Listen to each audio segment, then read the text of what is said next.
الحمدللہ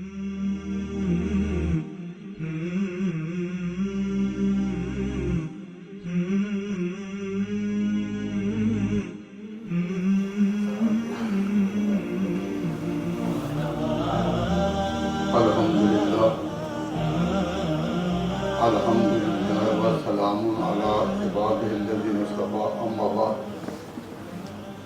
عزیزان محترم،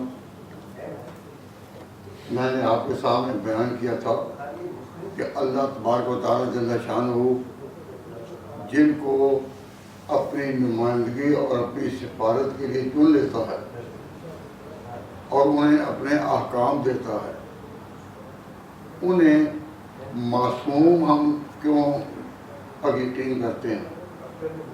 معصوم اس لیے یقین کرتے ہیں کہ اللہ تعالیٰ نے جو بات ان سے کی، ان کو کہی، اس کا خارج میں کوئی گواہ نہیں۔ تو اگر ان سے غلطی ہونے کا امکان ہو تو لقمہ کون دے گا، بتائے گا کون؟ تو حکمت خدا بندی کا تقاضا ہوا کہ پیغمبروں کو بنایا ہی معصوم جائے۔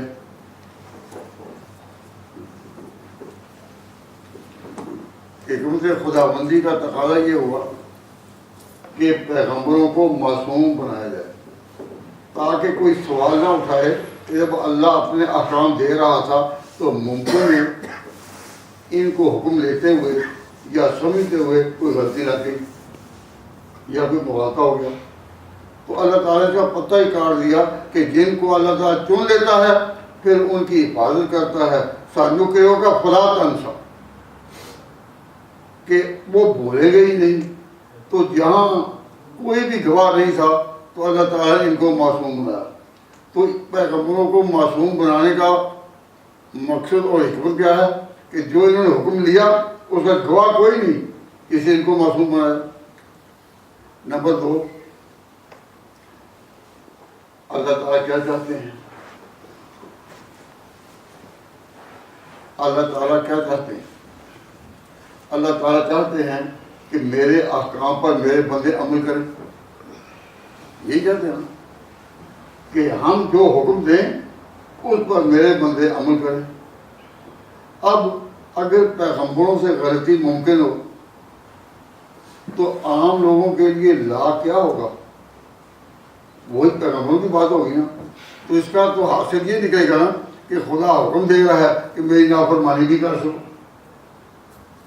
اس لیے جب پیغمبروں کو معصوم بنایا تو اس کی وجہ یہ تھی کہ ان کی پیروی امت میں آگے چلنی تھی، اور اللہ تعالیٰ نہیں چاہتے کہ کسی غلط بات پر دنیا چلے اور اس کی پیروی ہو۔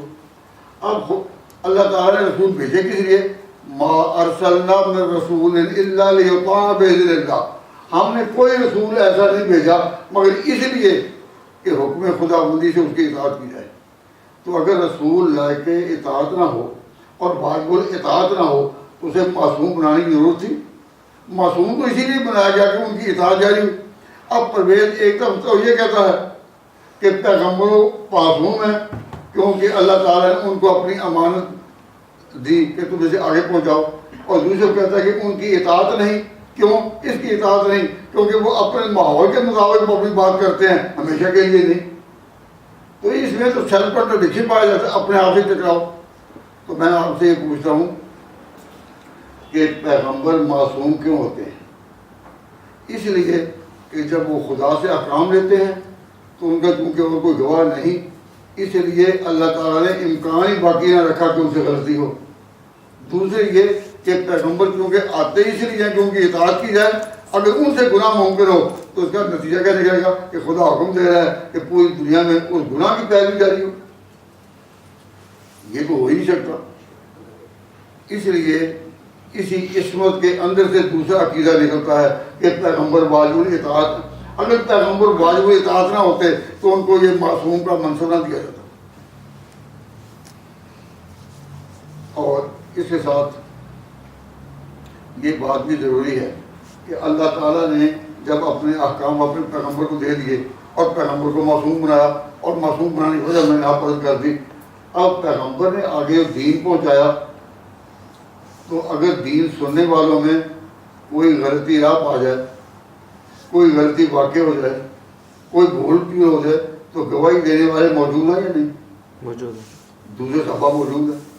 کسی نے دوسرے بات سنی اور ذرا بھی اسے کوئی غلطی ہوئی تو دوسرا صحابی ٹوک دے گا، روک دے گا.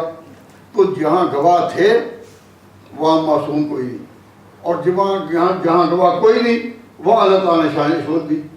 تو پیغمبروں کے معصوم ہونے کا عقیدہ یہ اہل سنت والجماعت کے عقائد ضروریہ میں سے ہے. جب یہ بات معلوم ہو گئی کہ پیغمبر واجب الاطاعت ہیں، تو اس کا مطلب یہ ہے کہ جو وہ بات کہتے ہیں یا جو وہ بات کرتے ہیں وہ اپنی طرف سے نہیں کرتے بلکہ خدا کی طرف سے کہتے ہیں. اس میں دو طرح کے امور ہیں. ایک ہے تعبدی امور، یعنی جن کو نیکی سمجھ کر کیا جائے، عبادت سمجھ کر کیا جائے، ان کو کہتے ہیں تعبدی امور. اور ایک ہے انتظامی امور. تو حضور نے یا پیغمبر نے جو بھی خدا کے احکام پہنچائے ایسے کہ جن کو اللہ تعالیٰ نے تعبدی شان دی، ان میں تو امت کو کوئی حق نہیں کوئی چیز ایجاد کرنے کا. تعبدی امور بند ہیں اسی پر کہ وہ اوپر سے ہیں. رہے انتظامی امور تو اس کی راہ کھلی ہے. تو انتظامی امور بدعت نہیں ہوتے کیونکہ ان میں تعبدی پہلو نہیں. اب ہم اپنی ضرورت کے لیے چراغوں کی بجائے یہ ٹیوب روشن کر رہے ہیں، بجلی روشن کر رہے ہیں، اور اونٹوں پر سواری کرنے کی بجائے ہوائی جہاز پر جدہ جا رہے ہیں. تو یہ چیزیں جو ہیں یہ انتظامی امور میں سے ہیں یا تعبدی امور میں سے؟ کیا خیال؟ میری آواز آپ تک پہنچ رہی ہے کس طرح؟ اس کے ذریعے. اور یہ ایجاد تھی پہلے نہ تھی تو یہ ایجاد ناجائز نہیں. کیوں؟ اس لیے کہ یہ انتظامی امور میں سے ہے. ہم اس لیے نہیں اس کو لگا رہے کہ اس میں تعبدی پہلو ہے، اس کو لگانے سے خدا خوش ہوگا. ہم نے اپنی ضرورت کے لیے لگایا. تو جس چیز کو اسی لیے کیا جائے کہ خدا راضی ہو، اس میں اپنی طرف سے کسی بھی زیادتی کی گنجائش نہیں. اور جو تعبدی امور ہیں ان میں کسی زیادتی کی گنجائش. اور جہاں انتظامی امور ہیں حضور نے خود فرمایا کہ تم اپنے دنیا کے معاملات کو بہتر جانتے ہو. تو اسلام دین فطرت ہے، اس کو بند نہیں کیا گیا. اب اس پر ہمارا جو پہلا مضمون تھا مقام رسالت وہ ختم ہوا. بس اتنی بات آپ جان لیں کہ میں نے آپ کے سامنے جو بات عرض کی وہ یہ تھی کہ لوگ جب کبھی مقام رسالت کو بیان کرتے ہیں تو وہ شان رسالت کے مسئلے میں الجھ جاتے ہیں. شان رسالت اور چیز ہے، ہمارا عقیدہ ہے لیکن وہ شان ہے. اب ہم نے وہ معلوم کرنا تھا مقام. تو مقام نبوت اور مقام رسالت کیا ہے اس کے مختصر پہلو میں نے آپ کے سامنے بیان کر دیے. اب میں اگر سوال کروں کہ پیغمبر معصوم کیوں ہیں تو آپ نے وعدہ کیا تھا کہ ہم جواب دے سکیں. وعدہ کیا تھا یا نہیں؟ تو میں سوال کروں عبداللہ صاحب آپ جواب دیں گے یا ایک تم جواب دے سکو گے؟ پیغمبروں کو خدا نے معصوم کیوں بنایا؟ نہیں آپ کو بتائیں. کہ غلطی کا امکان باقی نہ رہے. جی غلطی کا امکان باقی نہ رہے. نہیں فکر پورا بولو نا. آپ نے آدھا فکر لے لیا اور آدھا جوڑا. اس نے اپنے پورا فکر بولے کہ انبیاء جب خدا سے احکام لیتے ہیں اس پر تمہیں کوئی گواہ نہیں. اسی لیے بات آج فکر پورا بنا. اب میں نے بات کی اور آپ نے ابھی بات کر دی.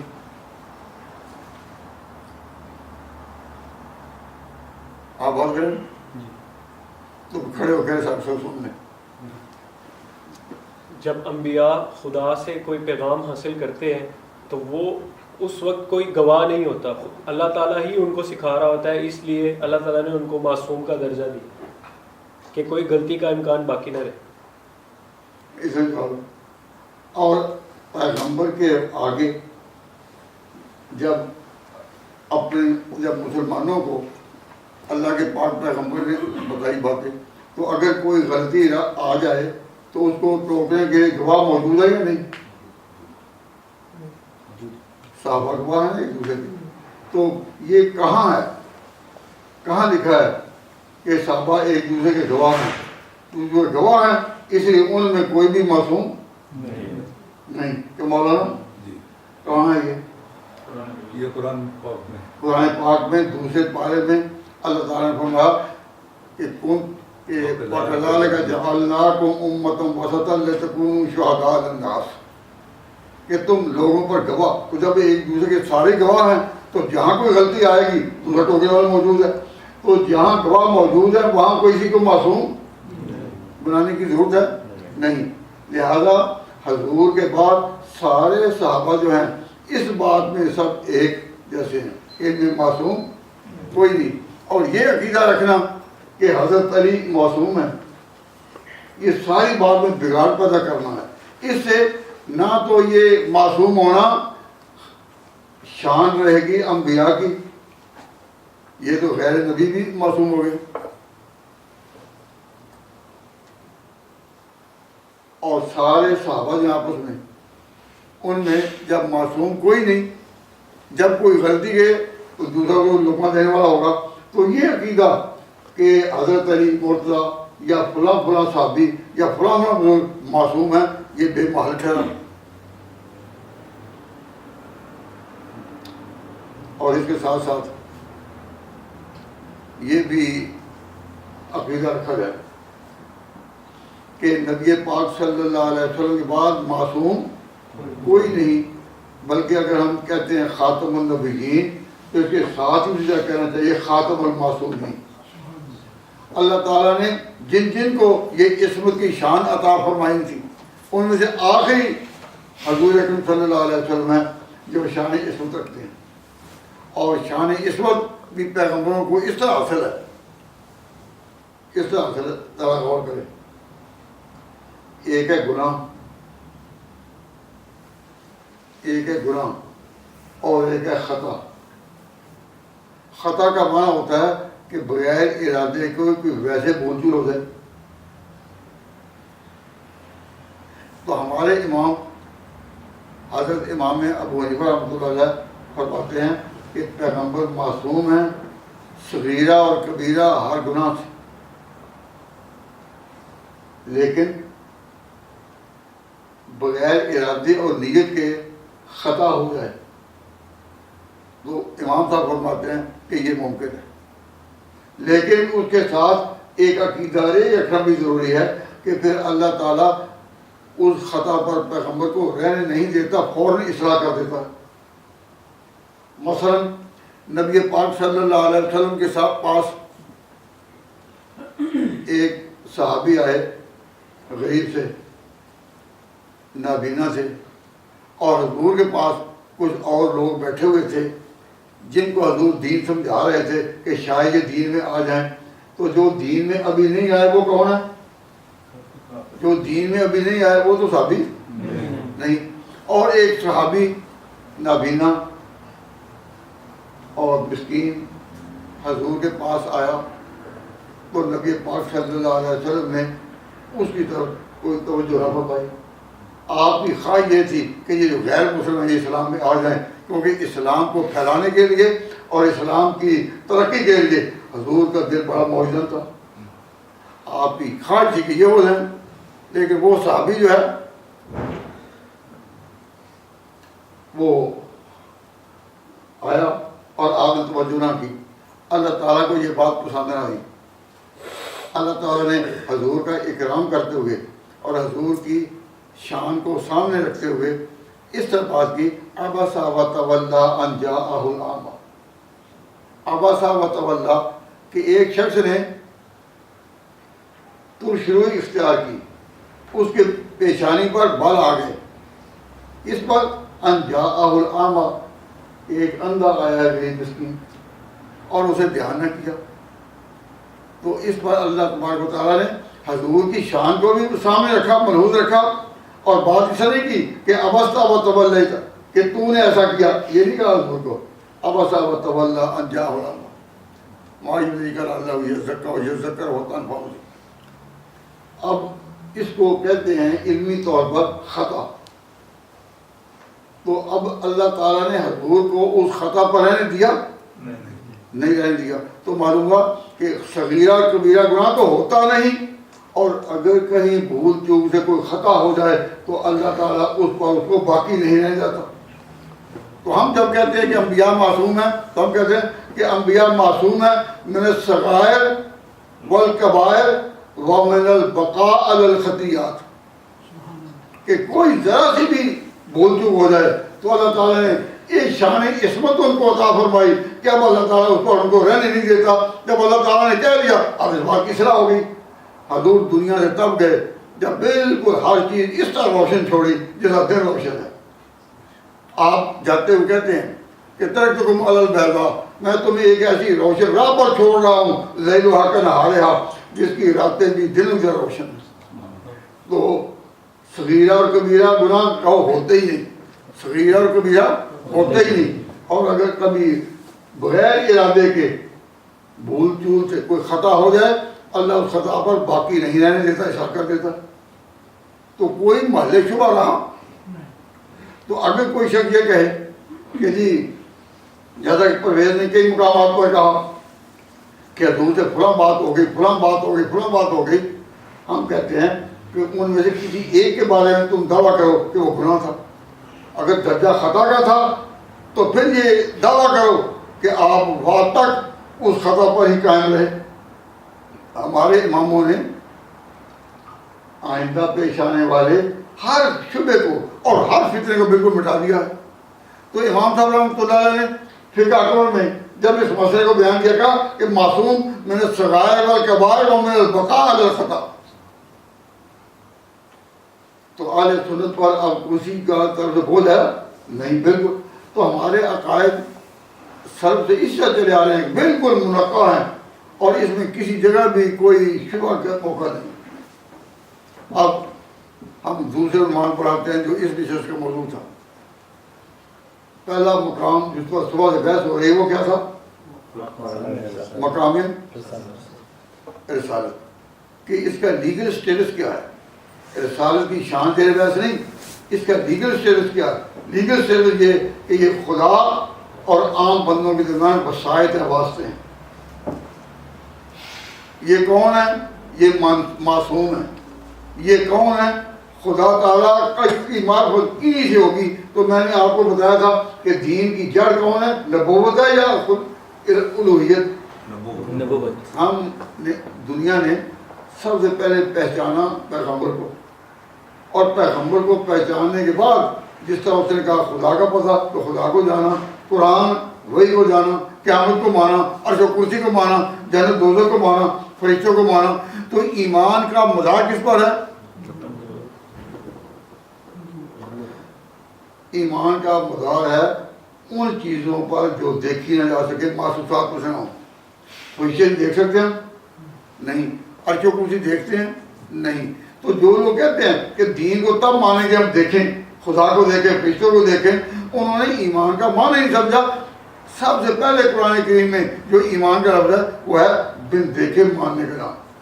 الذین یؤمنون بالغیب، جو ایمان لاتے ہیں بن دیکھے. تو میں نے کل ایک شعر سنایا تھا صبح اور کہا تھا کس کو یاد رکھنا، محسوس پر بنا ہے علوم جدید کی. اس وقت یونیورسٹیوں میں اور کالجز میں جو تعلیم دی جا رہی ہے اس میں یہی سکھایا جاتا ہے کہ جو کچھ محسوسات میں آئے اسی کو مانو، جو نظر آئے اسی کو مانو، جس کو تمہارے حواس پا لیں اسی کو مانو. تو یہ عصر حاضر کا ایک تقاضا ہے. تو کہتا ہے غالب اقبال محسوس پر بنا ہے علوم جدید کی، اور اس کا نتیجہ کیا؟ اس دور میں شیشہ عقائد کا پاش پاش، جسا شیشہ چکنا چور ہو جاتا ہے. تو اگر انسان یہی کہ دیکھیں گے تو مانیں گے، دیکھیں گے مانیں گے، تو عقیدے کی بنا تو چکنا چور ہو گئی. اگر اپنے ایمان کو بچانا ہے تو ایمان کا تعلق کیا ہے کس سے؟ ان سین سے، جو نظر نہ آئے. اس لیے جو نظر آئے وہ اللہ نے کس کو بنایا؟ یہ ہے مقام رسالت۔ مقام رسالت پہلا ان اچیز کے مقابلے میں ہے، اور مقام رسالت دوسرے درجے میں یہ پرویز کے مقابلے میں ہے۔ اس پر اگر آپ جمے رہیں تو انشاءاللہ العزیز کہیں بھی کوئی ایسا محل نہیں کہ جس میں انسان پھسل جائے۔ اب یہ بات معلوم جب ہو گئی کہ خاتم المعصومین حضور ہیں، تو ہمیں حضرت ابوبکر و حضرت عمر سے کتنی عقیدت ہے۔ ان کو ہم کہتے ہیں یہ حضور کے وزیر، لیکن ان کو بھی کوئی معصوم کہے ہم مجھ کیوں؟ اس لیے کہ وفات و دین پیغمبر سے ہے۔ شخصیتوں کے اعتقاد پر یہ تو نہیں کہ ہم کیونکہ ان کے موت کی ہیں ان کو وہ مرتبہ دے دیں اور وہ صفات دے دیں جو پیغمبروں کی ہیں۔ اس طرح ہم اگر اہل بیت کو معصوم نہیں کہتے، حضرت علی کو معصوم نہیں کہتے، حضرت فاطمہ کو معصوم نہیں کہتے، حضرت حسن حسین کو معصوم نہیں کہتے، تو یہ نہیں کہ ہماری عقیدت میں کوئی کمی ہے، نہ، یہ خاص صفت اور شان ہے نبوت کی۔ اللہ کے پیغمبروں کے بعد پھر کوئی معصوم، حتیٰ کہ وہ لوگ جو دین میں بگڑی ہوئی چیزوں کو پھر اصلاح کرنے کے لیے آتے ہیں، جن کو کہا جاتا ہے مجدد، وہ بڑے اچھے لوگ ہیں، وہ دین میں جو غلطی راہ پائے اس کو ٹوکتے ہیں، روکتے ہیں، لیکن ان کو بھی معصوم نہیں کہا جاتا۔ اس وقت جو ہے وہ نبوت کا خاصہ ہے اور نبوت کا لازمہ ہے، جس کے جو نبی نہیں وہ معصوم نہیں۔ تو اس میں ہم لوگ جو ہیں اعتقادی طور پر شیعوں سے بالکل فاصل پر آ جاتے ہیں، شیعوں سے بالکل فاصل پر آ جاتے ہیں۔ ہم ان کے ساتھ اس مسئلے پر نہیں جھگڑتے کہ ہم اس مسئلے اہل بیت پر ان سے بحث کریں۔ ہم یہ کہتے ہیں یہ اتنی نادانی میں جا چکے کہ اس مسئلے پر بحث ہمیں کرنے کی ضرورت نہیں، اور بڑے بڑے بنیادی مسئلے ہیں۔ لیکن حقیقت یہ ہے کہ ہم نے نبی پاک صلی اللہ علیہ وسلم کا کلمہ پڑھا ہے، اور ہم آپ کے غلام ہیں، آپ کی امت ہیں، تو کسی بنا پر ہے نا کہ جو شان حضور کی ہیں وہ اور کسی کو نہ دی جائیں۔ تو معصومیت شان ہے نبی پاک صلی اللہ علیہ وسلم کی۔ اب اس سے جب ہم نے یہ بات مان لی کہ معصوم کوئی نہیں، تو اس کے عقیدے کا اظہار بھی کھل کھلا چاہیے کرنا۔ یعنی ہم کسی کا نام لے کر تو نہیں کریں گے کہ کوئی اٹیک ہم کر رہے ہیں، لیکن یہ بات تو ہر جگہ کہیں کہ حضور پیغمبروں کے بعد معصوم کوئی نہیں۔ اب ذرا آگے چلتے ہیں۔ اللہ تبارک و تعالیٰ جل شانہ نے بتایا نبی پاک صلی اللہ علیہ وسلم کے بارے میں کہ نبی پاک صلی اللہ علیہ وسلم غالب آئیں گے۔ جب حضور مکہ مکرمہ میں تھے تو سب کو پتہ، سب جانتے ہیں ایک یتیم ہے، پاس کوئی جائیداد نہیں، کوئی دولت نہیں، کسی بیرونی سلطنت سے کوئی ساز باز نہیں، کوئی ہمسایہ ملکوں سے کوئی خط و کتابت نہیں، ایک یتیم ہے، یتیمے میں اٹھے اور خدا کے نام کی آواز لگائی، یہ تو سب مانتے ہیں۔ اور وہ یتیم جس کو کہ مکہ میں بھی رہنے نہ دیا گیا، اور انہوں نے سازش کی کہ حضور کو شہید کر دیں۔ اللہ نے اپنے پیغمبر کو بچانے کے لیے ہجرت کا حکم دیا کہ اے میرے محبوب راتوں رات نکل جا مکہ سے۔ اور وہ یتیم جب مکہ سے نکلا اکیلا، پھر مدینہ میں جا کر آباد ہوئے، اور پھر ایک سلطنت کی بنیاد رکھی، اور پھر انہی مکہ والوں سے بدر کے معرکہ میں، احد کے معرکہ میں، احزاب کے معرکہ میں نبی پاک صلی اللہ علیہ وسلم سامنے آئے۔ تو پھر اللہ تعالیٰ نے کیا کیا؟ یہ کسی عالم سے پوچھنے کی ضرورت نہیں، آپ خود بتائیں، اتنے معلومات تو آپ کو ہونے چاہیے۔ پھر اللہ تعالیٰ نے کیا کیا؟ سب یہ جو ہے حضور کو غلبہ دیا، حضور کو، اور جو آپ کے خلاف تھے مکہ میں قتل کے منصوبے باندھنے والے، ان کی اگر زندگیاں بچیں فتح مکہ کے بعد تو رحمت للعالمین کی افو کریمی کا صدقہ۔ جب مسلمان فاتح ہو کر مکہ میں داخل ہوئے، فتح پا کر تو کیا اپنے پرانے دشمنوں کو وہ مار نہیں سکتے تھے؟ لیکن نہیں، وہ لوگ جن کو اپنی طاقت پر ناز تھا، ان کی زندگیاں کس طرح بچی؟ ان کی زندگیاں بچی حضور کی افو کریمی کا صدقہ۔ تو آپ سے پوچھا جائے پہلے مکہ میں اتنی مشکلات اور حضور کے دشمنوں کی اتنی جرات، آخر ہوا کیا؟ تو آپ دیکھو کہ فوراً آخر غلبہ حضور کا ہوا، یہ ایسے کہہ دو، اس میں شک کیوں کرنا؟ کہنے میں کوئی آپ شرما لیں تو کون ہے جو ڈٹ کر کے کہ یہ حضور کامیاب ہوئے، حضور غالب آئے، ڈٹ کر کہو؟ کیوں؟ اور جب تک آپ یہ نہ کہیں گے کہ حضور کامیاب ہوئے، حضور غالب ہوئے، اور آپ کے دشمنوں کی زندگیاں حضور کے معاف کرنے سے، آپ کے عفو کریمی سے بچی، یہ عقیدہ اگر آپ بیان کریں تو اہل سنت کے کا جو آپ کا کہ ہم اہل سنت ہیں، تو اہل سنت کے عقیدے کی بنیادیں جو ہیں وہ بڑی مضبوط ہو جاتی ہیں۔ اور یہاں اہل سنت کے مقابلے میں ایک ہی قوم ہے، ایک ہی طبقہ ہے جن کے اعتقاد میں یہ ہے کہ حضور آخر میں کامیاب نہیں ہوئے تھے۔ وہ کون ہے؟ شیعہ۔ وہ کہتے ہیں کہ آخر کار حضور بے بس کر دیے گئے، اور بے بس کیوں کر دیے گئے؟ اس کے لیے کہ جی آپ بستر عدالت پر تھے، بیمار تھے، آپ کا دل چاہتا تھا کہ بیماری کے دوران اپنے چچا حضرت عباس کو کہیں کہ نماز آپ پڑھا دیا کریں، میں جب بیمار ہوں، لیکن بیوی نے ام المومنین نے اپنے باپ کو کھڑا کر دیا۔ یہ ہے کہانی، میں اس پر بحث نہیں کرتا، لیکن اگر یہ ہو تو اس کا کنکلوژن کیا نکلے گا؟ بتاؤ، اگر یہ بات اس طرح ہو جائے، سمجھی جائے، تو کنکلوژن کیا نکلے گا؟ کنکلوژن یہی نکلے گا کہ حضور اپنی عمر کے آخری حصے میں بے بس کر دیے گئے۔ یہ نتیجہ نکالنے میں ہم غلطی تو نہیں کر رہے ہیں؟ پھر آپ کوئی جواب نہیں دے رہے، میری بات سے آپ ایگری کرتے ہیں؟ ہم جب یہ اگر حضور کی بات اس طرح ہے کہ جو چاہتے نہیں کر سکتے، اپنی مرضی کا امام اپنی مسجد مقرر نہیں کر سکتے، اور وصیت کرنے کے لیے کہتے ہیں کاغذ لاؤ میں لکھ دوں، تو کاغذ نہیں پیش کیا جاتا، تو اس کا نتیجہ کیا نکلا؟ بولے کہ بے بس۔ اب یہ عقیدہ کیا قرآن سے صحیح ٹکراتا نہیں؟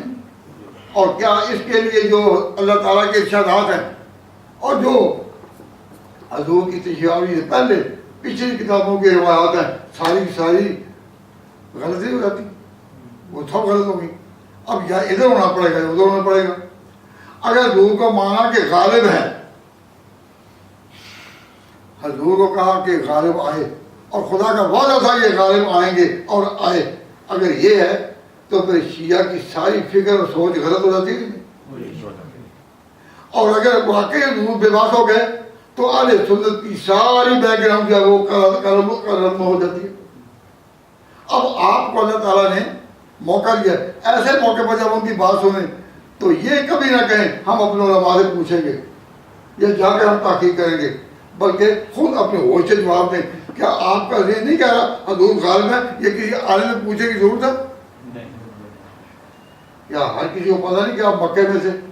کیا ہر کسی کو پتہ نہیں کہ مکہ میں آپ پر بہت زیادتیاں ہوئیں، بہت مظالم ہوئے؟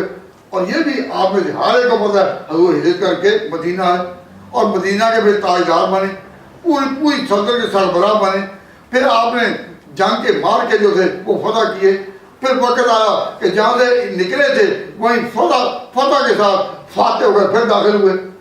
یہ باتیں پوچھنے کی ہیں۔ جب ہم سے لوگ پوچھتے ہیں تو میں صدق کے دل سے عرض کرتا ہوں بڑی تکلیف ہوتی ہے کہ مسلمانوں کو یہ باتیں تو از خود ہر وقت مستعد رہنی چاہیے، اور جب ان سے پوچھا جاتا ہے تو مستعد کیوں نہیں؟ وہ کہتے ہیں جب ہم تقریریں سنتے ہیں تو ہم وہ ریکارڈ کرتے رہتے ہیں، آگے ریکارڈ کہ جب ہم سن نہ وہ نوبت آتی ہے سننے کی اور نہ یاد ہوتی ہے۔ جب سے یہ رواج پڑ گیا کہ جی لکھو لکھو لکھ لو، نہ دیکھنا پھر تو اب میں نے آپ کو جو کہا تھا نا، الحمدللہ آپ نے تسلیم کر لیا کہ میں نے کہا لکھنا نہیں. میں ایک بات ایک دفعہ نہیں کئی دفعہ دوہرا کر بھی بیان کر دیتا ہوں نا، اس سے بھی یہ ہوتا ہے یاد ہو جائے. تو آپ ان باتوں کو یاد رکھیں کہ ہمارا عقیدہ حضور کی رسالت کے کامیاب ہونے کا ہے. آپ دنیا سے کامیاب ہو کر گئے اور جانشین آپ بنا کر گئے. آپ جانشین اپنا بنا کر گئے کہ میرے بعد اس طرح کرنا. اس طرح کون کرتا ہے؟ جو کامیابی کے ساتھ جا رہا ہو. جس کے خلاف بغاوت ہوئی ہو وہ کبھی نصیحتیں کرتا جاتا ہے؟ جس تاجدار، جس بادشاہ، جس بڑے بزرگ کے خلاف بغاوت ہو گئی ہو وہ کبھی نصیحتیں کرتا ہے اسے یوں کرنا. حضور نصیحتیں کرتے گئے، وصیتیں کرتے گئے، احکام دیتے گئے اور کامیاب گئے. تو میں ایک مثال دیتا ہوں، ذرا مثال دیتے اسی لیے کہ آپ بھی ایسی بات آپ خود بنا کر آگے چلا لیا کریں. مثلا ایک شخص نے خط لکھا دوسرے کو کہ فلاں مریض کا کیا حال ہے. خط لکھا کہ فلاں مریض کا کیا حال ہے. اسے جواب میں لکھا کہ اس کی آنکھیں پتھرا گئی ہیں. مریض کی آنکھیں پتھرا گئی ہیں اور نبض بند ہو گئی ہے اور رنگ اس کا بدل گیا ہے اور بدن اس کا اکڑ گیا ہے. اس نے 5-7 سطریں لکھی. تو جب خط اس کے پاس پہنچا تو کہنے لگا کہ یہ خط لکھنے والا کتنا بیوقوف ہے. اس نے 6-7 سطریں لکھی، اس کی بجائے 2 لفظ لکھے تھا، مر گیا ہے. اس نے کہا کیوں؟ کہ جو یہ لکھا ہے کہ نبض بند ہو گئی ہے، رنگ بدل گیا ہے، نبض چل نہیں رہی، بدن اکڑ گیا. تو یہ ساری باتیں مردے کے سوا بھی کبھی جمع ہوئی ہیں. تو اب یہ کہنا کہ یہ ہو گیا، یہ نتیجہ کیا کہ مر گیا، یہ وہ کہہ نہیں رہا اور کہہ رہا ہے یہ ہو گیا، وہ ہو گیا، یہ ہو گیا، وہ ہو گیا.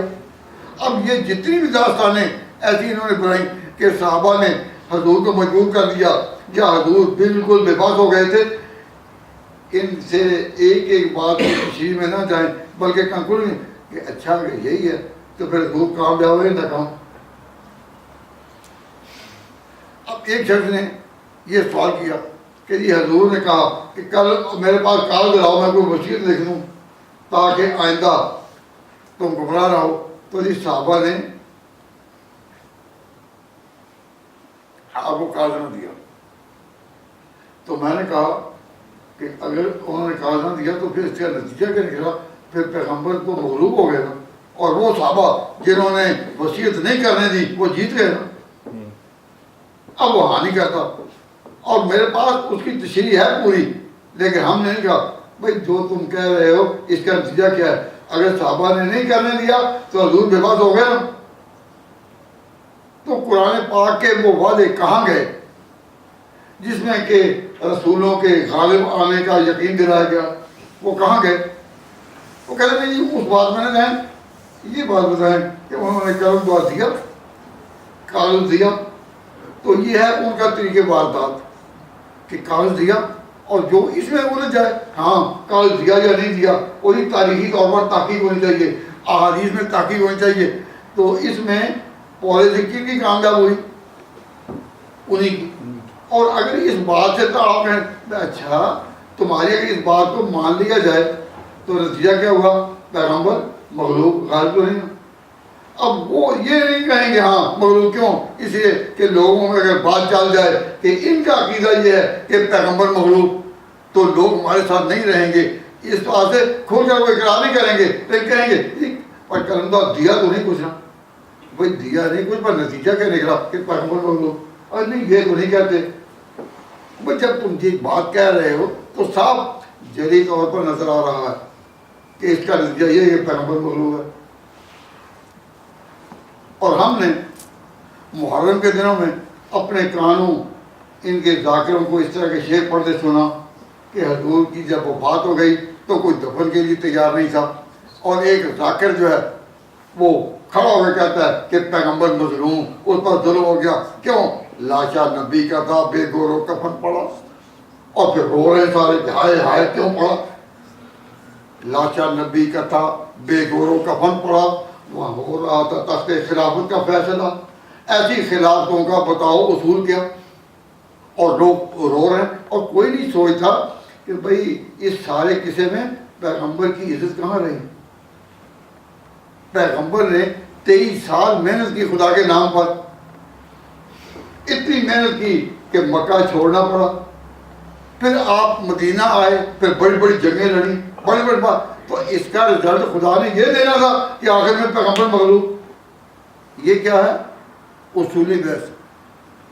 یہ اصولی بحث ہے. اور جب آپ کہیں کہ نہیں وہ وصیت کیوں نہیں کی گئی اور کیوں نہیں کرنے دی گئی، تو دماغ کو اس طرح لوٹانا یہ ہے اصولی مسئلہ. کسی واقعہ کی تحقیق یا کسی خبر کی تحقیق یہ ہے جزئی.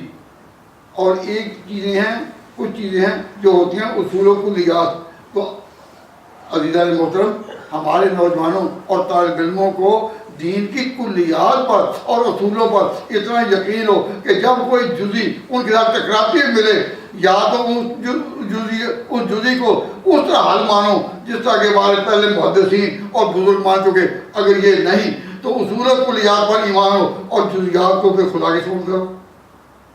جزیات میں بحث نہ کرو. اصول فتح ہمیشہ اصول و کلیات کی ہوتی ہے.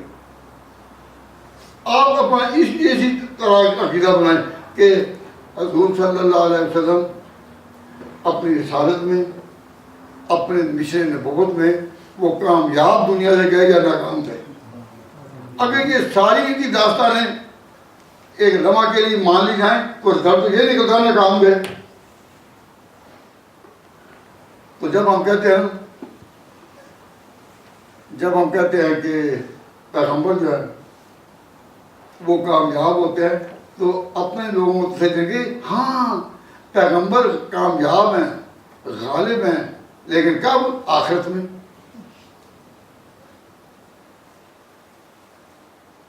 پیغمبر غالب ہیں، کامیاب ہیں، کب؟ چونکہ کب؟ آخرت میں.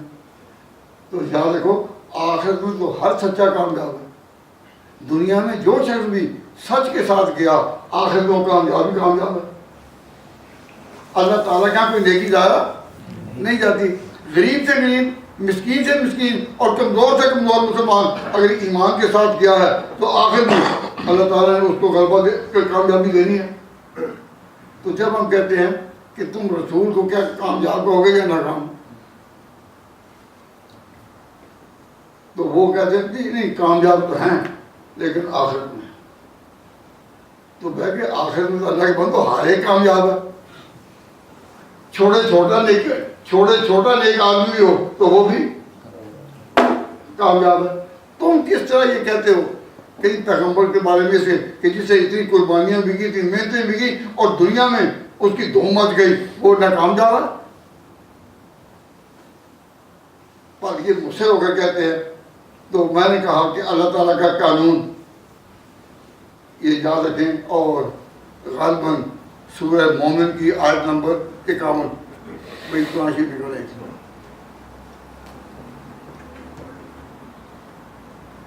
اگر آپ کہیں تو آپ سب کے سامنے قرآن شریف کھول دیے جاتے ہیں اور آپ خود آنکھوں سے دیکھیں. میرے کہنے کی بات نہیں. اگر مجھے پر اعتماد کرتے تو میں آج پڑھ دیتا ہوں.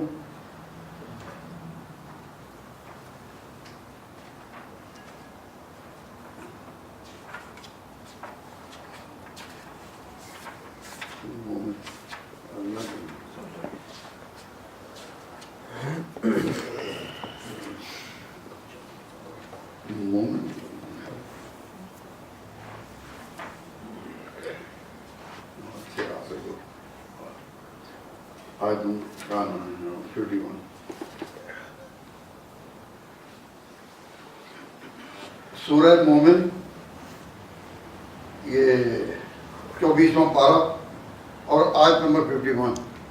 اللہ تعالیٰ اپنا قانون بیان کر دیں. جب اللہ تعالیٰ اپنے آپ کو جمع کے ساتھ ذکر کرے تو اس میں اللہ کا اپنا روح اور جلال، روب اور جلال جو حاکموں کی شان ہے.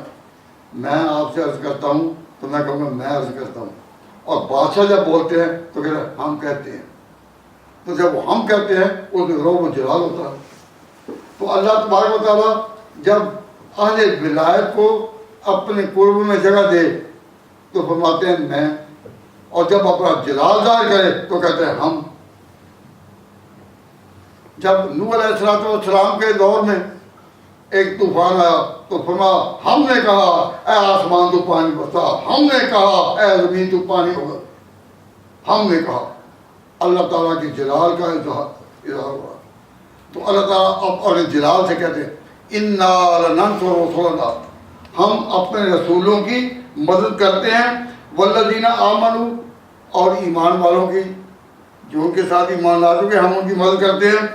فی الحیات دنیا و یوم یقوم الاشہاد، یہاں بھی اور وہاں بھی. اور جو کہتے ہیں جی پیغمبر کام ہے، وہ آخرت میں، بھائی آخرت میں تو ہر ایک کامیاب ہے.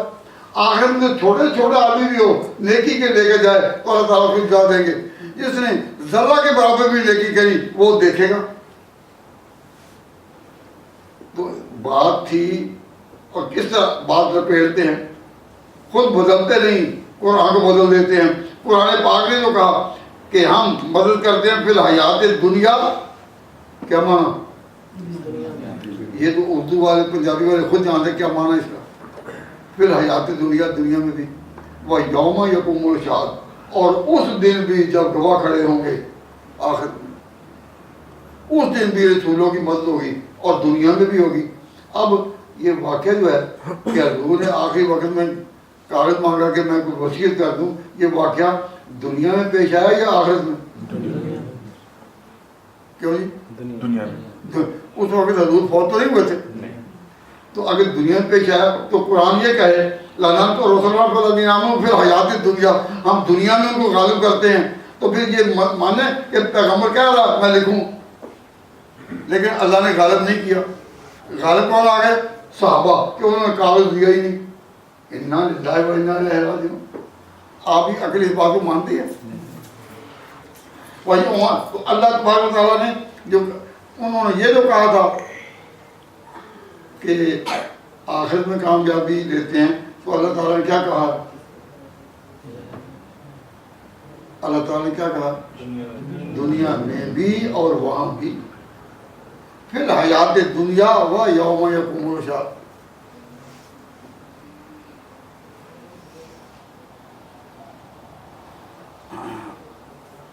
اب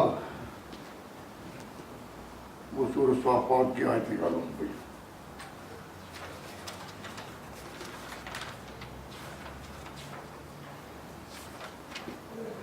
یہ تمہارا نشان لگا ہوگا.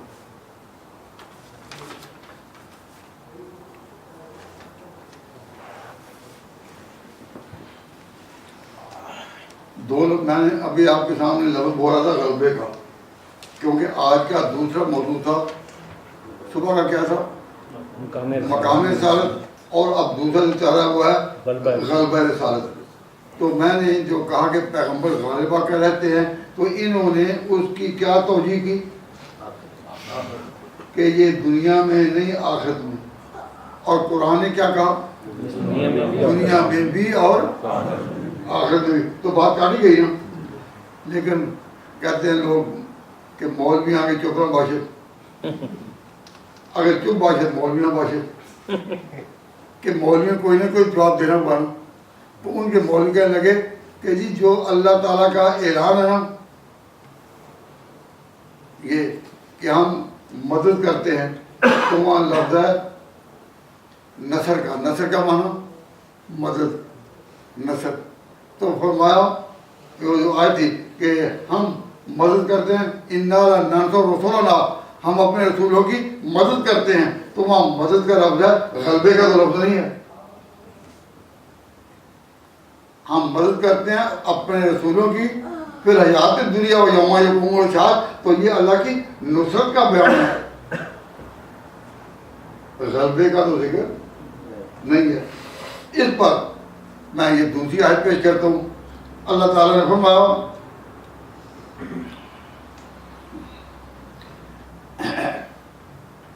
وَلَقَدْ سَبَقَتْ كَلِمَتُنَا لِعِبَادِنَا الْمُرْسَلِينَ، ہماری یہ بات اپنے مرسلین کے بارے میں طے ہو چکی ہے پہلے سے.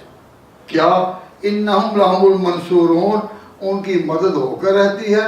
وَإِنَّ جُنْدَنَا لَهُمُ الْغَالِبُونَ، اور یہ غلبہ پا کر رہتے ہیں. تو یہاں اللہ نے وہ پھر غلبہ کر، تو یہاں پہلے کہا اِنَّهُمْ لَهُمُ الْمَنْصُورُونَ، ان کی نصرت ہوتی ہے. اور نصرت کی تشریح کیا ہے؟ اِنَّ جُنْدَنَا لَهُمُ الْغَالِبُونَ. تو اللہ نے جہاں نصرت اور غلبہ دونوں ذکر کیا یا نہیں؟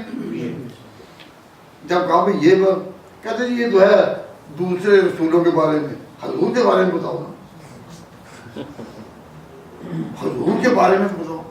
اور کسی طرح تمہیں ماننا بھی ہے. میں اس وقت ان پر جرم نہیں کر رہا، نہ ان سے ہمیں گرا ہے. میں صرف آپ کو یہ بتا رہا ہوں آپ کا عقیدہ کیا ہے کہ رسالت حضور کی کامیاب یا ناکام؟ کامیاب. یہ چیز اصول و کلیات میں سے جزیات میں سے. اگر کوئی کہے کہ آپ وصیت کرنے کے لیے باندھتے ہیں کاغذ، تو آپ کو کاغذ نہیں دیا گیا، تو یہ چیز ہے، یہ چیز کس میں ہے؟ کہو یہ جزیات میں سے ہے. صحیح ہے یا غلط؟ اور اس کا مطلب کیا تھا کیا نہیں، یا اس کی توجیہ کیا ہے؟ اس کا نام کیا ہے؟ بولو. جزیات. اور وہ پہلی بات میں نے کہی ہے وہ کلیات. تو جب اسلام کے کلیات اور اصول جو پوری امت میں ہیں ان کے ساتھ کوئی جزی چیز ٹکرائے، اگر ٹکرائے تو وہ جزی چیز غلط ہے. اگر وہ غلط نہیں تو اس کی کوئی توجیہ ایسی ہے کہ ایڈجسٹیبل ہے، وہ اس کے ساتھ اصول قائم رہتے ہیں اور جزیات بدلتی رہتی ہیں، حالات بدلتے رہتے ہیں، واقعات بدلتے رہتے ہیں. فتح ہمیشہ اصولوں کی ہوتی ہے. آپ ایک دین پر ہیں، اسلام دین بڑا سچا دین ہے، تو آپ یقین کو کیوں چھوڑتے ہیں؟ اور یقین کلیات پر ہوتا ہے، جزیات پر نہیں. اور لوگ جو جزیات کو غالب کرتے ہیں، اس جزیات کو غالب کرتے ہیں اصولوں پر، وہ نادان ہے. کہیں بولا میں کوئی اپنے جھڑے کی بات تو نہیں کر رہا، میں ایک آپ سب کو بات سمجھ آ رہی نا. ایک چھوٹا سا واقعہ کسی سنا تھا. ایک مولوی صاحب گئے کہیں تقریر کرنے، اور پیچھے سے کسی نے ان کے گھر ایک غلط بات پہنچا دی کہ مولوی صاحب مر گئے یا مار دیے گئے. اب یہ جب مار دیے گئے تو جب گھروں میں اطلاع ملی اس کے اپنے گھر کو، تو ان کی بیوی نے وہیں رونا پینا شروع کر دیا، رو رہی ہے. پھر ایسے موقع پر ہمسایہ عورتیں منتظر ہی ہوتی ہیں، جہاں آواز سنیں پھر وہ فوراً پہنچتی ہیں کہ پھر سارا کنبہ رو رہا، سارا گھر رو رہا، سارے گھر میں کوہرام مچا ہوا کہ مولوی صاحب بیچارے مارے گئے، کوئی کہے شہید ہو گئے. ان کی بیوی کہیں کہ شہادت کا مرتبہ بڑا اونچا ہے. وہ کہہ رہی یہ تو بھی جانو، میں تو بیوہ ہو گئی نا، میں تو بیوہ ہو گئی. اور مجھے کہتے میں بیوہ ہو گئی تو ہمسایوں نے سنا بیوہ. جب زور کا وقت ہوا نا تو جب اسٹیشن پر گاڑی آئی تو کسی مولوی کو اترتے دیکھا تو کہا کہ تمہاری بیوی تو رو رہی ہے. انہوں نے کہا کیوں، وہ کیا ہوا؟ کہ وہ کہہ رہی میں بیوہ ہو گئی. تو مولوی صاحب کو بھی اپنی بیوی سے بڑا خلوص تھا، انہوں نے رونا شروع کر دیا. انہوں نے پوچھا بھائی تم کیوں رو رہے ہو؟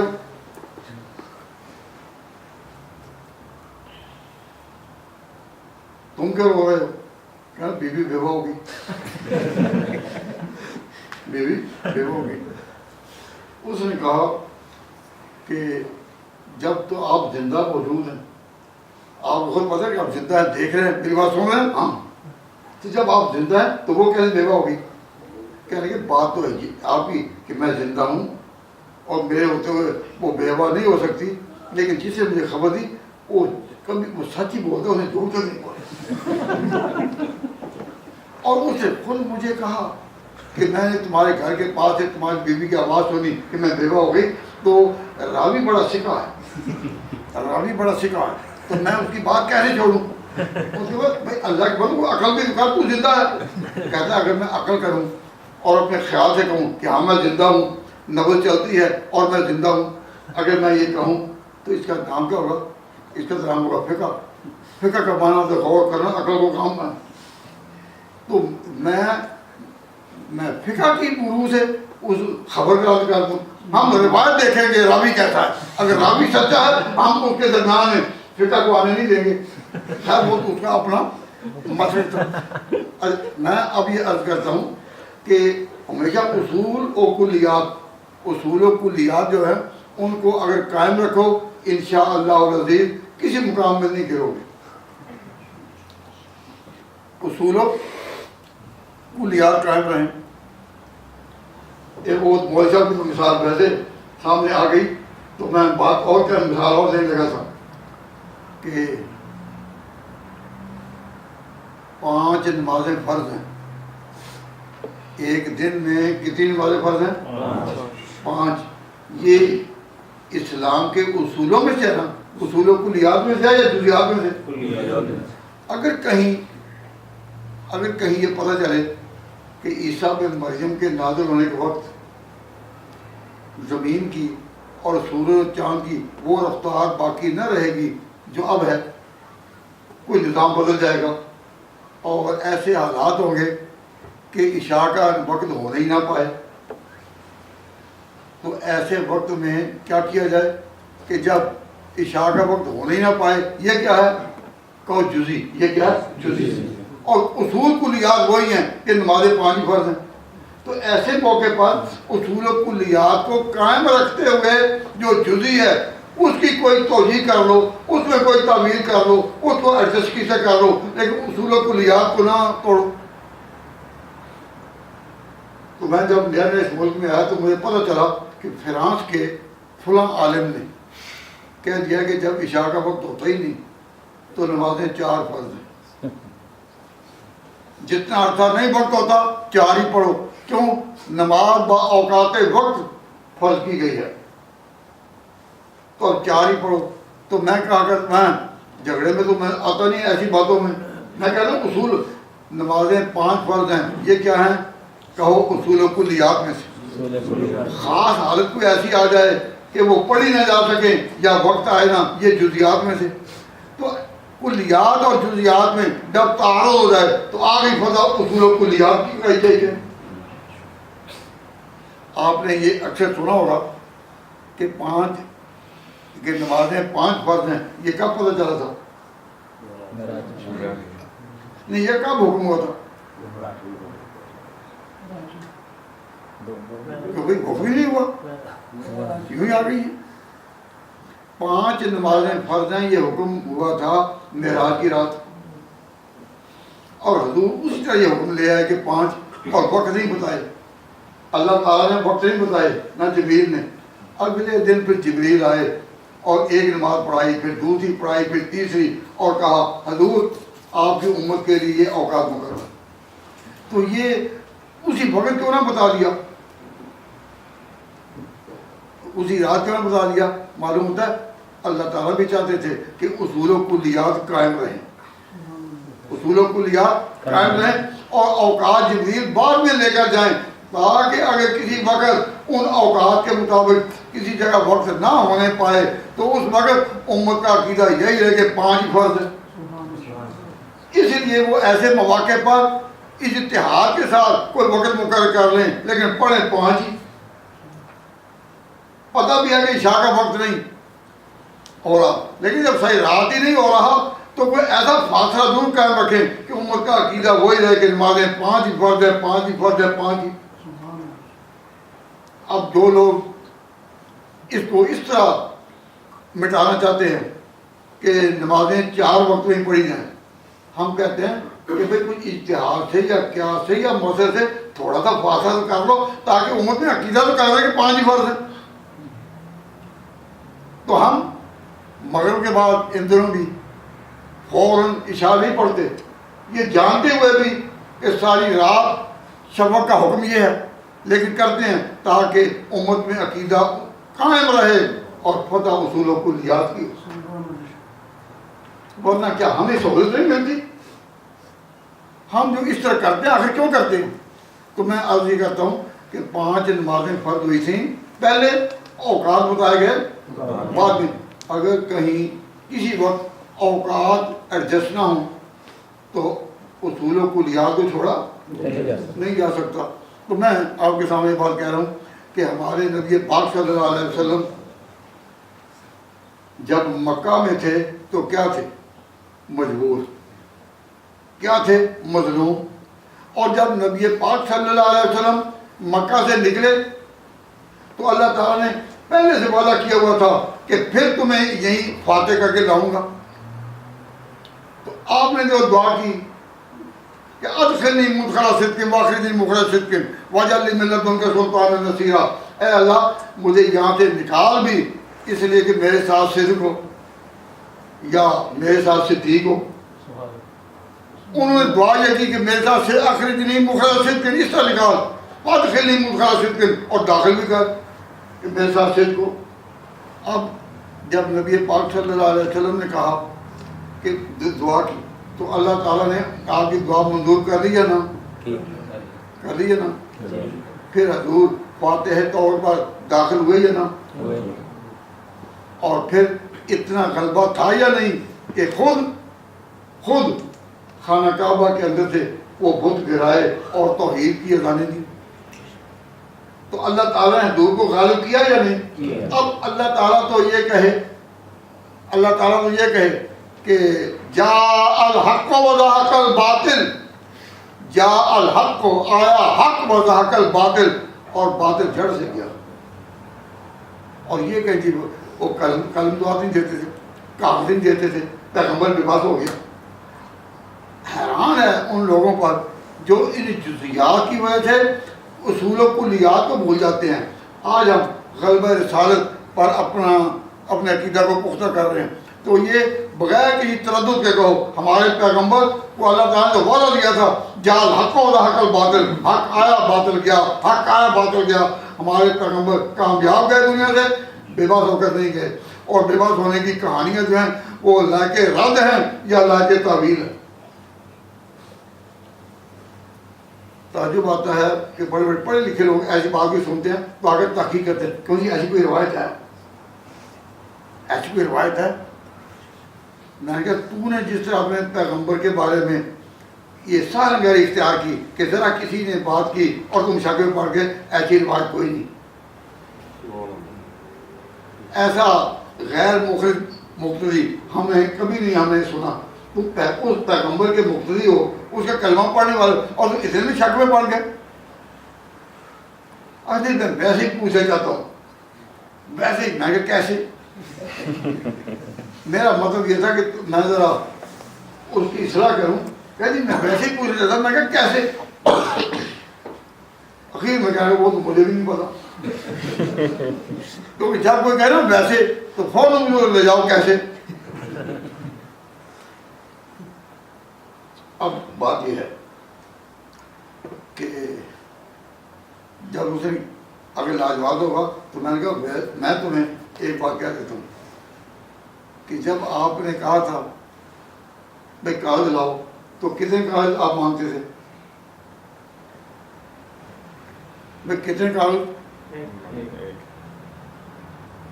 صحابہ تو وہاں سینکڑوں سے آخری دور تھا تو کہا تو تم کاغذ لاؤ تو کتنے کاغذ مانگے آپ نے؟ 1000 1000 یا 100 مانگے جاؤ آپ نے. تو کاغذ کتنے مانگے؟ وہ کہہ رہے کاغذ تو ایک ہی مانگا نا. تو میں کہا کوئی ایک بھی نہیں تھا جو لے آتا. کہتے جی کوئی ایک کون ہوگا؟ میں نے کہا بس حضرت ہوں. حضرت علی بھی تو ایک تھے نا، تو وہ وہاں بیٹھے تو وہ لے آتے. وہ کہنے لگے وہ لوگ یہ کہیں گے کہ ان کو بھی ڈر تھا، وہ تھے تو کہیں گے ہمیں مارے نہ کبھی، اس لیے علی نہیں لائے. تو کہا کہ پھر اللہ تعالیٰ علی کو بخشے گا یا نہیں؟ کہ کرم بات نہیں لائے علی کو اللہ بخشے گا یا نہیں؟ آئیے بخش دے گا. میں کہا تم بھی ان سب کو بخش دو تو نہیں لائے. اب تک یہ جو شور ڈالا ہوا ہے اور تاریخ کے ہر موڑ میں تم نے روایتوں کو پیش کرتے ہو تو اگر علی کو خدا بخشے گا تو ان کو بھی بخشے گا. تو جب بات میں نے سمجھائی تو کہنے لگی تو ویسے پھر ایسے تھے کیسے کہتا پھر ویسے میں آ گیا کہ ویسے میں پوچھتا ہوں کہ آپ نے کسی ایک کو حکم دیا تھا تو میں نے کہا اگر بات یہ لی جائے تو پھر کہنا پڑتا ہے کہ ہاں اگر بات لی جائے کہ آپ نے حکم ایک کو ہی دیا تھا. کہتے کس کو؟ میں نے کہا حضرت علی کہتے ہیں مجھے دیا تھا. اچھا حضرت علی کہتے ہیں مجھے دیا تھا؟ ہم نے کہا ہاں. روایت میں کہ حضرت علی کہتے ہیں امرانی مجھے حکم دیا تھا امرانی نبی صلی اللہ علیہ وسلم. وہ یہ تو پھر بات ہی اور نکل آئی. تو اب اس کی توجیہ کچھ کرو ادھر کرو ادھر کرو روایت کو غلط کہو صحیح کہو لیکن اتنی بات ضرور ہے کہ ہمارا ایمان اور یقین کلیات کو ہونا چاہیے. جزیات کی وجہ سے اپنا ایمان تو نہایت افسوس سے کہنا پڑتا ہے کہ ہمارے لوگ جو ہے نا وہ کلیات کی عظمت کا اقرار نہیں کرتے کہ ہم نے ہر جزی کو اس کے نیچے یا رد کرنا یا تعبیر اس کی کرنی ہے. ایک بات میں نے کبھی بیان نہیں کی ویسے دعا کے سامنے آ گئی تو میں یہ کہہ دیتا ہوں ایک روایت اس طرح بھی ملتی ہے کہ نبی پاک صلی اللہ علیہ وسلم نے معاذ اللہ ایک دفعہ مشرکین نے اپنے بتوں کو سیدھا کیا. جب ان کے بتوں کا نام آیا تو انہوں نے سیدھا کیا اور اتفاق سے وہ جو آیت ہے جس میں کہ اس کا ذکر آتا ہے اس میں کہیں سیدھا تلاوت کا موقع تھا کہ حضور نے سیدھا تلاوت کیا تو اب بڑے لوگ خوش ہو گئے کہ حضور نے اور انہوں نے مل کر ایک ہی سیدھا کیا. صلح ہو گئی سارے ایک ہو گئے. اس قصے کا نام ہے قصہ غرانیق. قصہ بنا ہوا ہے. ہمارے محدثین کبار نے اس کی تردید کیا بالکل جھوٹ ہے. کیوں؟ نبی کے بارے میں جب ہم مانتے ہیں کہ آپ کا سب سے بڑا عنوان ہے تبلیغ اور عنوان عقیدہ آزاد توحید تو ہم ایک لمحہ کے لیے مان سکتے ہیں کہ حضور نے بتوں کو سیدھا کیا؟ نہیں. آپ کو تحقیق نہیں نا, آپ نے کتاب نہیں پڑھی تو آپ کہیں ہم بغیر پڑھنے کی تردید کرتے ہیں. کیوں؟ ہم نے اپنے نبی کی کے صدق پر اور اس کی راست بازی پر ہم نے جو اپنے ایمان کا اظہار کیا کہ وہ یہ کہ ہم بغیر دیکھ نہیں کرتے ہیں. آپ نے کبھی شرک نہیں کیا, آپ نے کبھی کسی بت کے آگے نہیں جھکے. لاکھ کوئی کہے کہ فلاں روایت ہے فلاں تاریخ میں ہے تو کبھی تجسس کیا کہ شاید ہوئی نہ, وہ ایمان نہیں ہے. تو غلبہ رسالت کا معنی یہ کہ نبی پاک صلی اللہ علیہ وسلم کو دنیا میں رہتے تک آخر تک اپنے حالات پر غالب ماننا. آپ نے اپنی مسجد میں جو امام مقرر کیا نماز کے لیے اپنے اختیار سے. تو یہ مسئلہ کہ آخر میں آپ نے مانگا کوئی کاغذ لاؤ میں کچھ لکھ دوں تو یہ قلم نہیں لائے تو ان سے پوچھیں کبھی کہ بھئی اس کے بعد حضور کتنے دن زندہ رہے؟ اگر 2-3 دن زندہ رہے تو پھر آپ نے دوبارہ کیوں نہیں کہا کہ میں نے کہا تھا قلم لاؤ یا دوبارہ لاؤ یا کاغذ لاؤ میں لکھ دوں؟ دوبارہ کہا.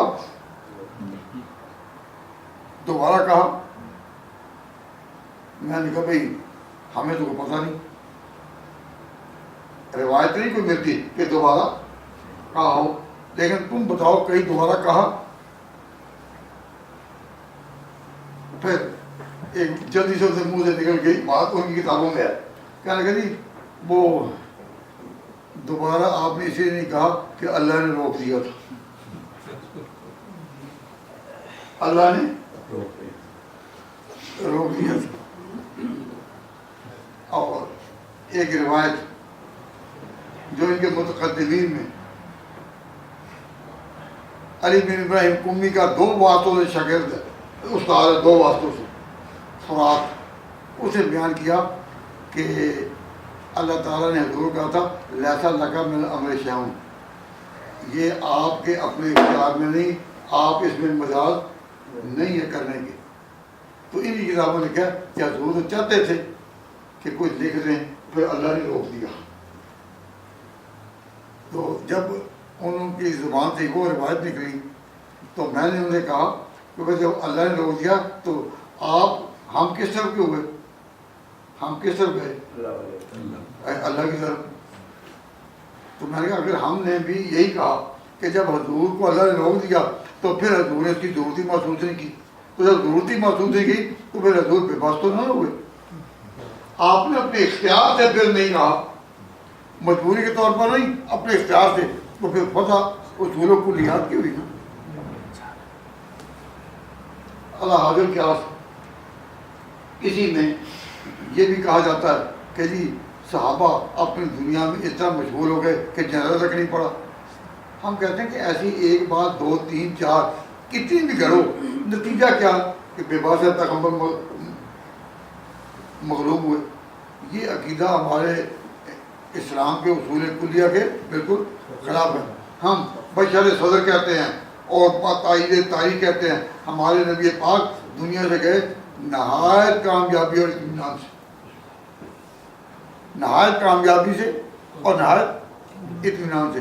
اور اس کی سب سے بڑی دلیل کیا ہے کہ آپ خلافت کے ساتھ گئے. اللہ کا وعدہ تیرا خلیفہ ہوگا، بغاوت نہیں ہوگی. تو جس کے خلاف سارے لوگ ہو جائیں اور وہ بے بس ہو جائے تو وہ بغاوت ہوتی ہے یا خلافت ہوتی ہے؟ وہ بغاوت ہے یا خلافت ہے؟ جب سارے خلاف ہوا ہے بغاوت. تو اب آپ سے ایک بات پوچھتا ہوں کہ حضور کے بعد، حضور کے آخری دنوں میں حضور کے خلاف کوئی بغاوت ہوئی یا حضور کی آگے خلافت چلی؟ کیا خیال ہے؟ آگے خلافت چلی. تو خلافت کن کی چلتی ہے؟ جو کامیابی سے جائیں. اور جو گڑبڑ کے ساتھ جائے، بغاوت کے ساتھ جائے، اس کی کبھی خلافت چلتی ہے؟ نہیں.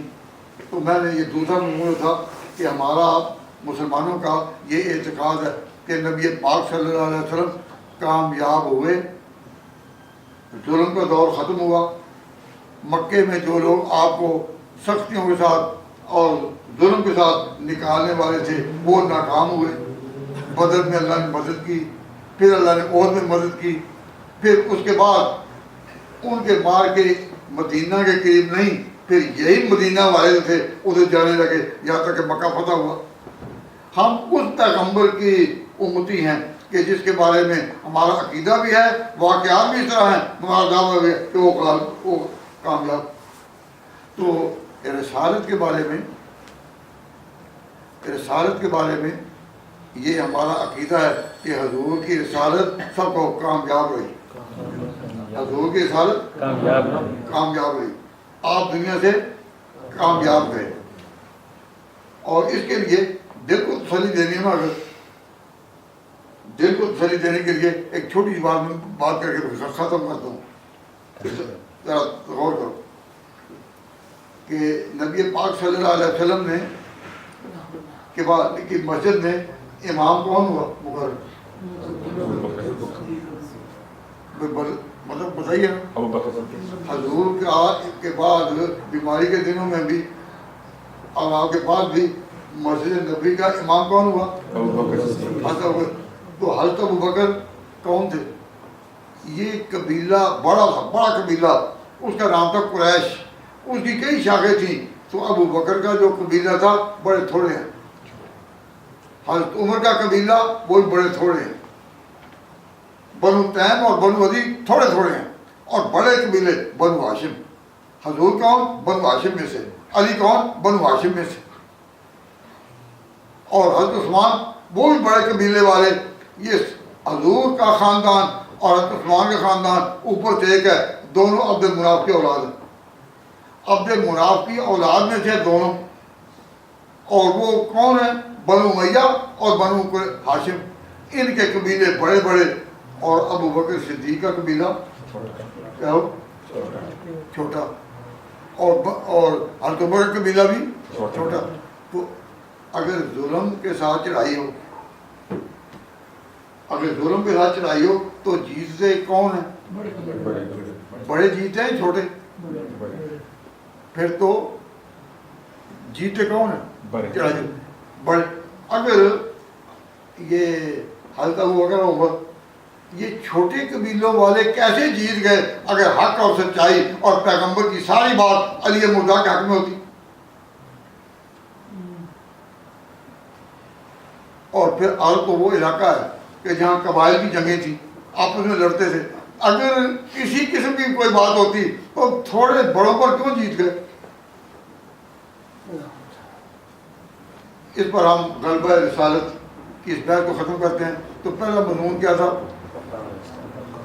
مقام رسالت. اور دوسرا کیا؟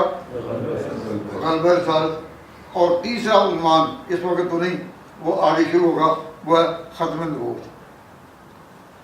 تو ختم نبوت کے بارے میں انشاءاللہ عزیز آج ہماری تیسری مجلس ہوگی اور ان آیات کے ضمن میں بیان ہوگا جو درس میں چلے آ رہی ہیں.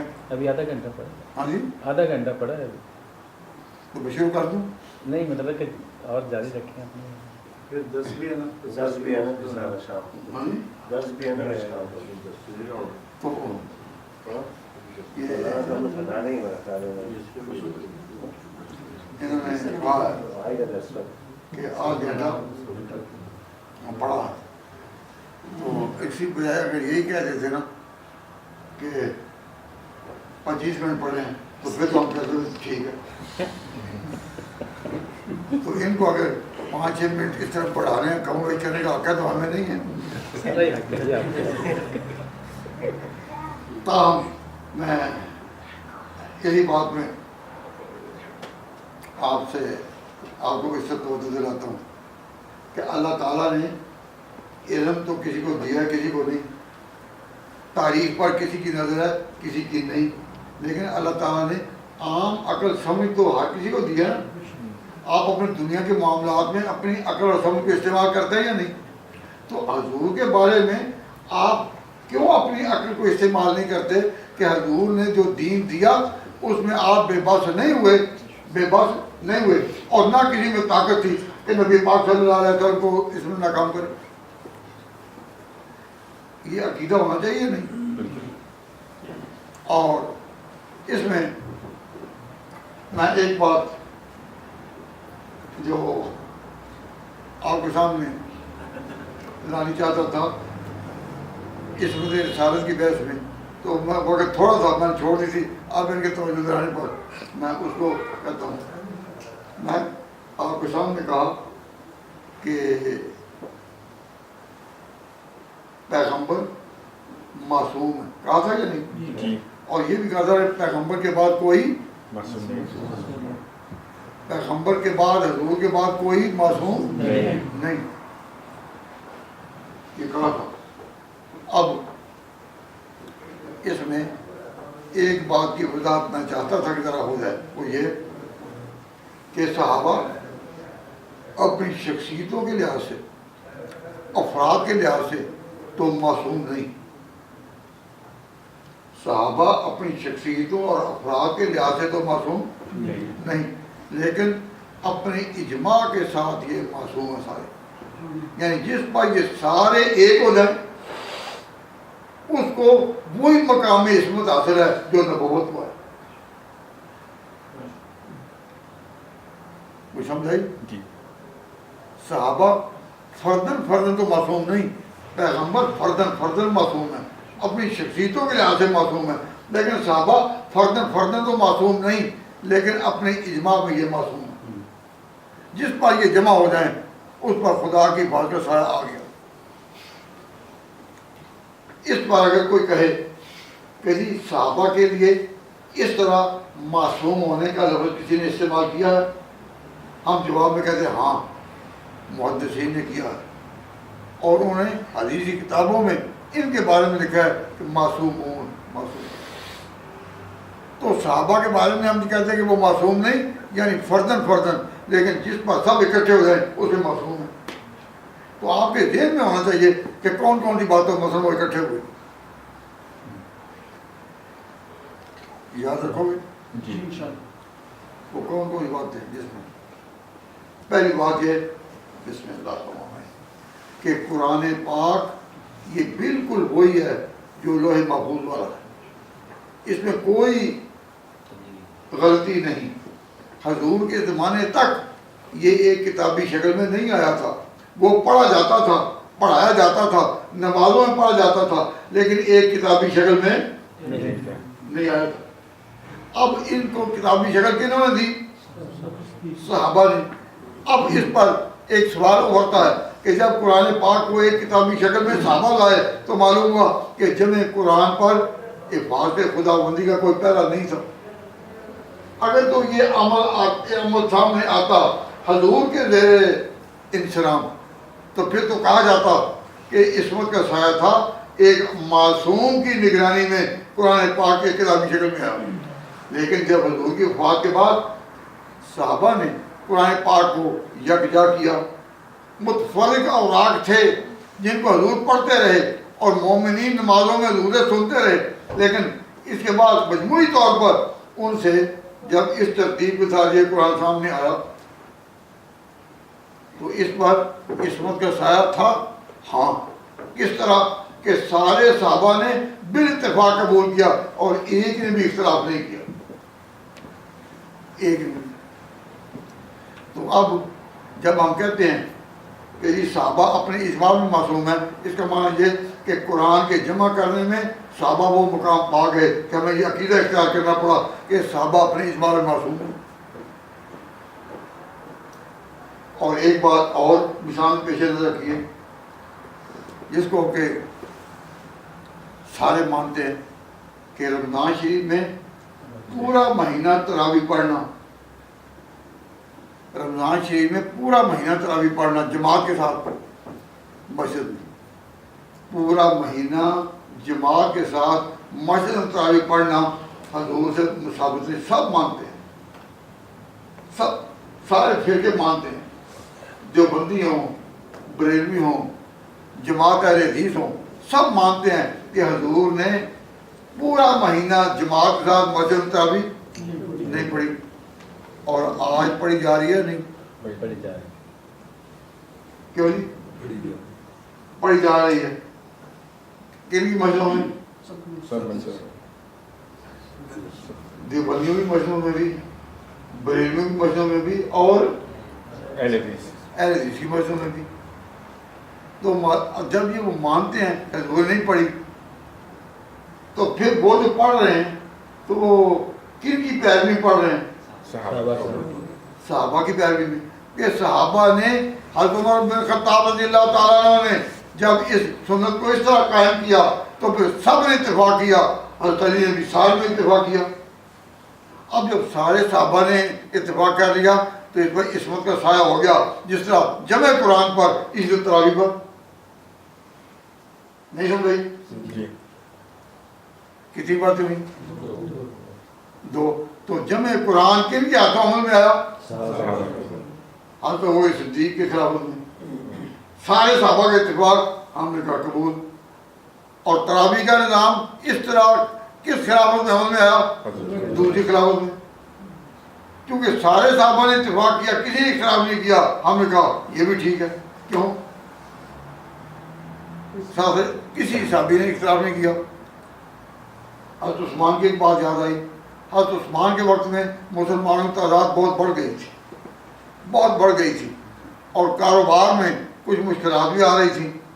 تو نماز میں جمعہ کے دن کاروبار حرام کب ہوتا ہے؟ جمعہ کے دن کاروبار میں کس وقت حرام ہوتا ہے؟ جب جمعے کی اذان ہو جائے. جب جمعے کی اذان ہو جائے تو اس کے بعد حضور خطبہ پڑھ دے اور جماعت کراتے. اذا نودی للصلاۃ من یوم الجمعہ فاسعوا الی ذکر اللہ, تو نماز پڑھتے. تو اب اذان سن کر دور دور سے لوگوں نے آنا بھی ہوتا ہے, اور آنے میں وقت بھی لگتا ہے, خاص طور پر جب قاری نہ ہوں. تو حضرت عثمان غنی نے ان کے دل پر اللہ تعالیٰ نے یہ واردات پیدا کی کہ مسلمانوں کی سہولت کے لیے کوئی قدم اٹھائیں، تو حضرت نے کہہ دیا کہ اذانیں جمعہ کی 2 ہو جائیں، ایک اذان ہو اطلاع دینے کے لیے کہ آج جمعہ ہے تیاری کرو، اور وہ خطبے والی اذان نہ ہو، خطبے والی آگے ہو کہ جو ہی امام کے آگے اذان دیتے ہیں، امام کے سامنے کھڑے ہو کر جو اذان دیتا ہے تو امام کتنے گھنٹے بعد شروع کرتا ہے خطبہ؟ کیوں جی؟ کتنے گھنٹے؟ 7 گھنٹے بھائی جو ہی گزرے اب یہاں ممبر کے سامنے کھڑے ہو کر جب اذان دیتے تو جب اذان دیتے ہیں تو اس کے بعد خطبہ کیسے ہوتا ہے؟ فوراً بعد. تو اب جب وہ اذان ہو جائے اب جو بھی سننے والا ہو اگر اپنے کاروبار کو جاری رکھے نہ ہے کاروبار حرام ہے. تو کتنا عرصہ آرام ہوا؟ تھوڑا سا ٹائم. تو امت پر شفقت کرنے کے لیے کہ اب سہولت کیا کریں کہ جو اذان ہے پہلی وہ تو اعلان کے لیے ہو اور جس کے کاروبار حرام ہوتا ہے وہ دوسری ہو. انہوں نے جب یہ بات کی اس وقت سے لے کر اب تک اذان 2 چلی آ رہی ہے نہیں جی آ رہی ہیں. تو اس پر سب صحابہ نے اتفاق کیا تو معلوم ہوا جس پر سب اکٹھے ہو جائے اور کوئی اختلاف نہ کرے اس پر بھی عصمت کا سایہ آ گیا. تو ابو بکر کی خلافت پر بھی عصمت کا سایہ کیسے؟ قرآن جمع ہو کر آیا.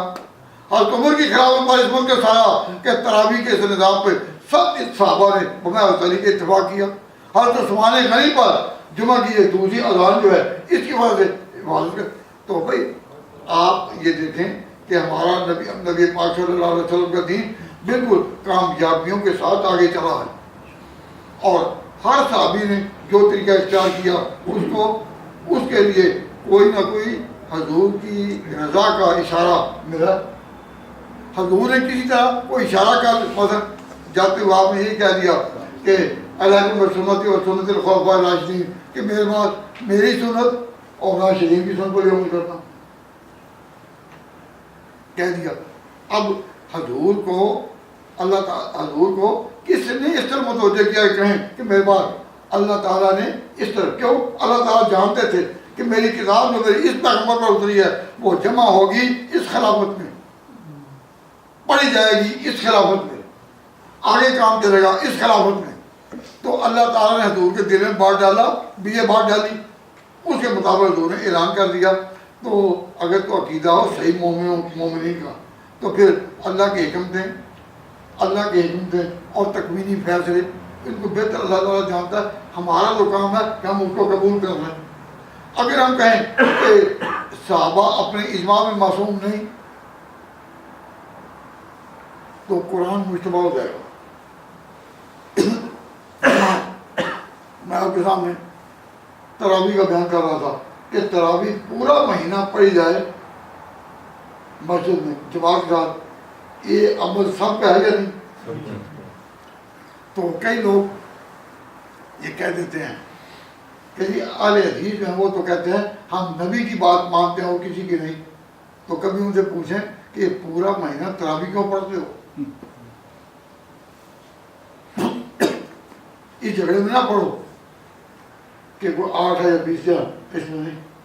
لیکن آپ ان سے کہہ سکتے ہیں کہ اگر تمہارا یہی ایک اصول ہے کہ جو بات حضور ثابت ہے تم نہ کرو تو پورا مہینہ تراویح پڑھتے کیوں ہو؟ اس کا جواب کبھی نہیں دیں گے. ہم نے ایک مرتبہ یہ سوال کیا، کہتے ہیں جی آپ کا خیال یہ ہے کہ اس دن ہم ابھی نہ پڑھیں تو پھر سارے لوگ معذرت ہو جائیں گے. سارے لوگ اس لیے میں نے کہا نا جو عبادت ہے وہ خدا کی رضا کے لیے ہے، اس حکمت کے ساتھ نا کہ لوگوں میں ساتھ کرنا. تاہم اتنی بات ہے کہ سارا مہینہ تراویح کی جماعت حضور سے ثابت کیا تو نہیں، کوئی فری مدعی نہیں، کوئی ضعیف روایت بھی ایسے نہیں کہ سارا مہینہ پڑھی ہو. تو یہ امت میں جاری کہاں سے ہوئی؟ صحابہ کے عمل سے. تو 8 اور 20 کی بحث میں نہ پڑھے، تو اگر کوئی پڑھے بھی تو پھر میں کہا کرتا ہوں کہ بھئی جھگڑے نہ پڑھو. جہاں سے تم نے سارا مہینہ تراویح پڑھنے کا جواز لیا تو رکعتیں بھی انہیں سے لے لو، رکعتیں اسی کیا عرض ہے؟ یا تو یہ نا کہ تمہیں چھوڑ دیا ہو، اگر انہیں سے لینا ہے تو پھر رکعتیں بھی انہیں کی۔ نہیں سمجھا آپ کو؟ تو اب میں نے پاک صاحب کے کہنے پر کچھ اس وقت انہوں نے 4-5 منٹ کا وہ کمی جی کر دی، میں کہا میں بھی 4 سے پہلے میں 20 منٹ میں کمی مجھے بھی آتا۔ تو انشاءاللہ کل کیا عنوان ہے؟ ختم ہوگا کل عنوان جو ہے نا تو ختم ہوگا، اور ختم نبوت کا آج ہی شام کو، ہاں آج شام کا، ہاں آج ہی ٹھیک ہے، وہ مجھے دھیان نہیں رہا۔ تو انشاءاللہ وزیر ختم نبوت پر تو آپ کانفرنس سنتے رہیں، لیکن ختم نبوت اس پہلو سے جو میں آج عرض کروں گا شاید پہلے میں نے بیان نہ کیا اور آپ نے بھی نہ سنا۔ اللہ تعالیٰ جو کہلوائے گا اس پر دعا کرتے ہیں اور آپ کو ابھی فارغ کرتے ہیں تاکہ وہ لوگ توجہ کے ساتھ میرے ساتھ آ سکیں۔ یہ میں نے آپ سب حضرات سے درخواست کس بات کی ہے؟ درخواست اس بات کی ہے ایمان کے متعلق حوصلہ پیدا کرو اپنے اندر، پھر میں نے اپیل کی کہ جرت پیدا کرو، پھر میں نے اپیل کی کہ اصول و کلیات کا ساتھ دو اور جزیات کو چھوڑ دو۔ جزیات کو کون حل کر سکتے ہیں؟ صرف علماء، اور اصول و کلیات کو عوام اور خواص سب مل کر اس کے جھنڈے اٹھائیں، اپنے پیغمبر کی عظمت کے اور کامیابی کے نعرے لگائیں کہ ہمارے پیغمبر اپنے مشن میں بالکل کامیاب ہیں۔ اور کس عرب کہاں کی بات کرتے رہے ہم؟ عرب کی بات۔ تو عرب میں زور کن کا تھا؟ قبیلوں کا۔ زور کن کا تھا؟ برادریوں کا۔ تو اگر ابو بکر و عمر نے کوئی زیادتی کی تو ان کے قبیلے کی طرح وہ چھوٹے قبیلے تھے، تو یہ کیسے ہو سکتا ہے کہ چھوٹے قبیلوں والے جو ہے اپنی متعدد قبائلی قوت کے ساتھ اتنے بڑے قبیلوں پر غالب آ جائیں؟ تو ان کا غالب آنا اسی لیے نہیں تھا کیونکہ قبیلے بڑے ہیں، بلکہ اس لیے تھا کہ ان کا سردار آقا خاتم النبیین ان کے حق میں تھا۔ اگر حضور کی ان پر نظر کرم نہ ہوتی اور حضور کے دربار میں وہ قبولیت، تو کوئی ان کا پوچھنے والا بھی تھا؟ کوئی پوچھنے والے کا نہ ہوتا۔ تو اب ان کا کیا مقام ہے؟ ان کا کیا مقام ہے؟ اتنی قوت ہے کہ ساری امت دیکھ رہی ہے، اور ساری امت کے دیکھتے دیکھتے دونوں کو جگہ روضہ رسول میں ساتھ مل گئی ہے یا نہیں؟ تو اگر یہ بات غلط ہوتی تو بڑے قبیلے والے کبھی حضور کے ساتھ قبریں بننے دیتے؟ انہوں نے ان کو قبریں وہاں بنے دی تو معلوم ہوا کہ فتح حق کی ہوتی ہے، سچائی کی ہوتی ہے۔ حضور اکرم صلی اللہ علیہ وسلم کے غلبہ پر ہمارا ایمان ہے، تاریخ کی اس کے بارے میں کبھی شہادت موجود ہے، صحابہ کرام کا اس پر اجماع ہے۔ اللہ تعالیٰ اسی پر قائم اور دائم رکھے۔